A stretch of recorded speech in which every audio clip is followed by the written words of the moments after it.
Hello, Madridistas. It's been a wonderful week for us, right?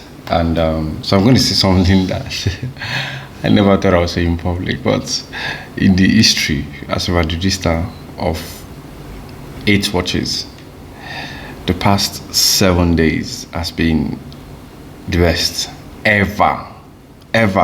Because our biggest rival is Barcelona, and we always root for any team to knock us out. Root for any team to knock us out, right? And oh, sorry about that. Yeah, and yes. Anyway, before I get into any of that, I realize I've not been doing that for a couple of my last few videos, right? Please don't forget to like, most especially subscribe, okay? And then leave me a comment so we can engage in the comment section and continue conversation there. Barcelona will give anything to ensure Madrid does not progress from Champions League. We do not win the league.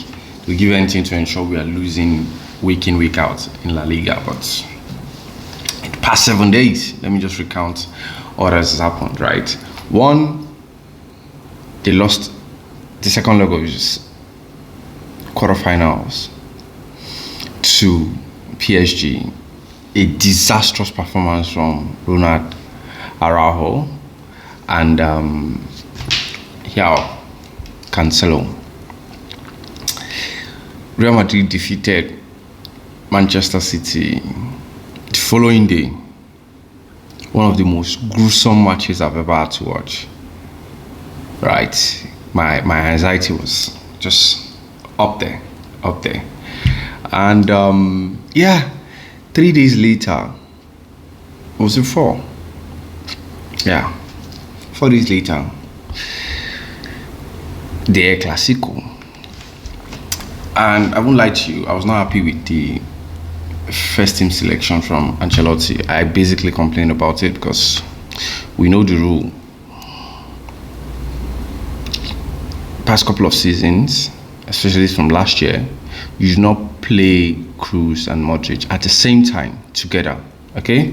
Because any team that is smart and is very physical can always use that against us because they just do not have the legs to run around and press, right? And to some extent I was vindicated because Barcelona noticed our weakness and basically exploited it every chance they got, and that's what led to the first goal. We were pressed, they pressed us, we lost possession, and in this case was Vinicius who lost possession and played a pass back to us, Lunin, that was almost intercepted by Lewandowski, if not for a sliding tackle by Kroos that led to a corner kick that Barcelona eventually converted through a very good header by Christensen. And I lost it immediately because I was like, Carlo, you cannot keep doing this, right? Like, you had Frank Garcia on the bench. Camavinga should be playing in the middle if Tchouaméni is, because I don't even know why you're not playing Nacho. It's not like he's been playing consistently over the past couple of weeks. He should still be able to play. Or start Militao. Militao has been getting minutes over the past couple of games. Like starting. But anyway, Carlo being Carlo, and who knows better than every one of us, continued doing what he was doing. And Lord Vazquez, may he be pleased, had an amazing game. He had an amazing game, and by amazing I mean he had a very, very good game. He was the MVP. I don't know why he was given to Lamine Yamal. Lamine Yamal played really well, but nah. He did not play as well as Lord Vazquez did. He should have been the MVP. First goal, basically I'd already lost the ball, but by some sheer willingness, still won the ball from Cancelo's. I don't know if that was a block or whatever I was trying to do there, and then dribble past Pau Kubasi, whose outstretched leg caught him on the way. Right, penalty. Vinicius expertly converted, 1-1. And then after that, I think we started asserting our dominance in the game, right? And it was a bit equal at this point. We're finding it easy to break the press. Modric, who had a good game, was always moving around, creating outlets for Lunin, for Rudiger, for Tchouaméni to play those vertical passes into the middle of the park that now leads to a great transition from Real Madrid, because Barcelona, the game plan was to exploit the ability to press and ensure that we lose balls in dangerous areas very, very close to our post, right? So that was how the game went until it ended 1-1 in the first half. Even towards the end of the first half, we were under some significant amount of pressure, but we were able to weather the storm and then go out for halftime with a 1-1 win. And by the time the play resumes, basically continued from where it stopped. We were losing balls a lot, and we were not converting our chances. We looked lethargic, and lethargy, I understand, right? We played what looked like 2,000 minutes against Manchester City. The team was exhausted. This is why I have to go give props to Bellingham and Valverde. They keep running.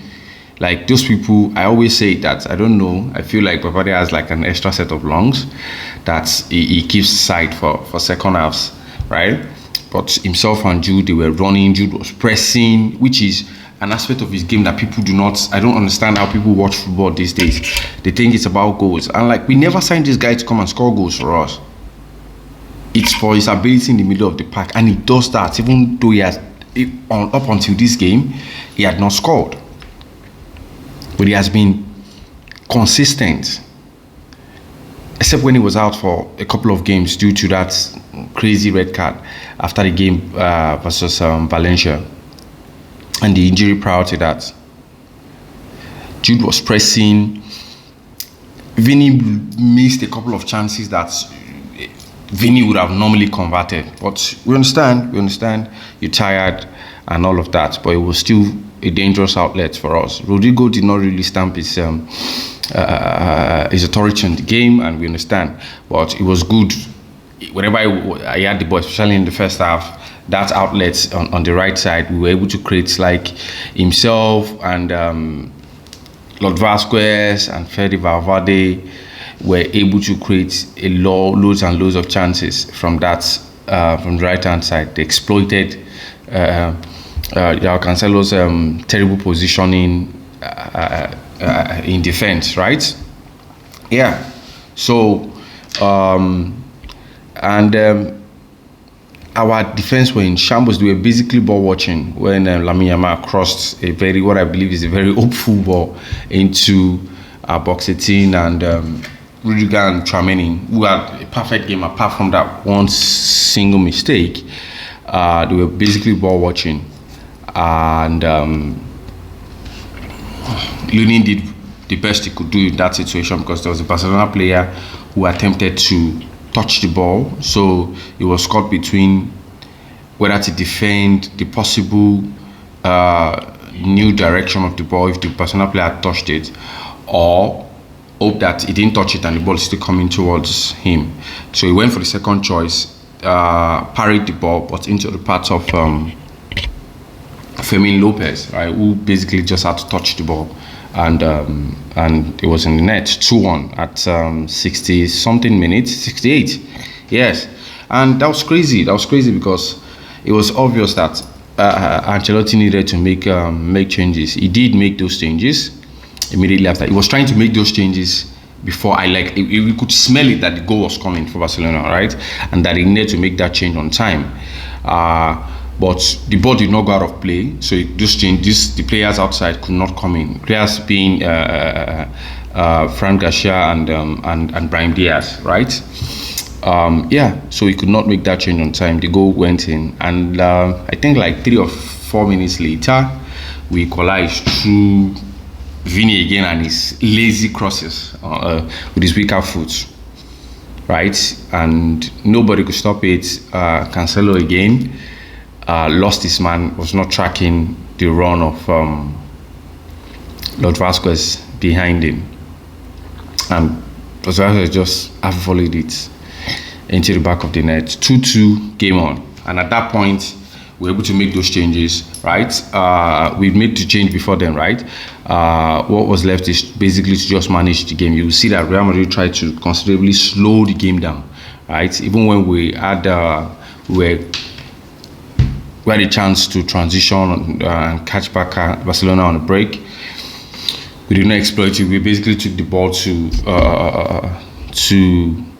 the left hand or right side of the field, and basically just to go and slow it down and waste time.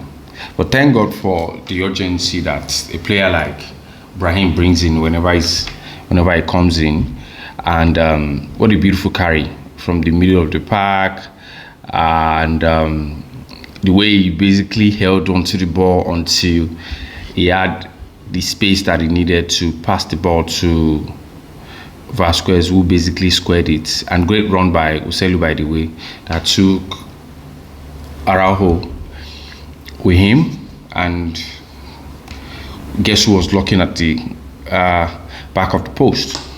Jude converted with his left foot and basically roofed the ball the 90th minute. Amazing way to end the Clasico, right, at the Bernabeu. We had a lot of stars like Tom Brady, and because the Madrid Masters is going to take place soon, so there are a lot of tennis stars.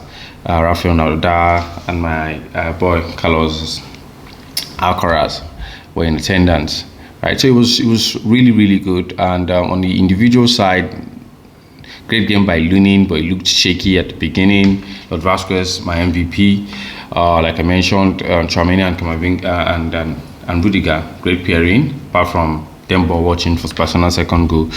Kama, not so good game. He has not played in the left-hand side, left back role for a while now. Got cooked by Yamin Lamau, but also did really well going forward, exploited the spaces behind Koundé on that left-hand side. In the middle of the park, Toni Kroos, not so much, held the ball a lot, but a great change by Ancelotti to leave Modric in the game and then substitute Tony. Bellingham and Valverde, I cannot say that much. Like, I'm always full of praises for both of them because they are always running. Like, great game from Bellingham, by the way. Really great game. Like, really controlled the middle of the park. Was just toying with Barcelona with his touches. And the way he held the ball, the way he dribbled past them, everything was just so easy. And very Zidane-esque performance, right? Vini, give 5 over 10 performance, but Vini's tired, right? He needs to rest. Rodrigo might be like a 4. And And for the substitution, great game by Brahim. Like, great game, great impact after he came on.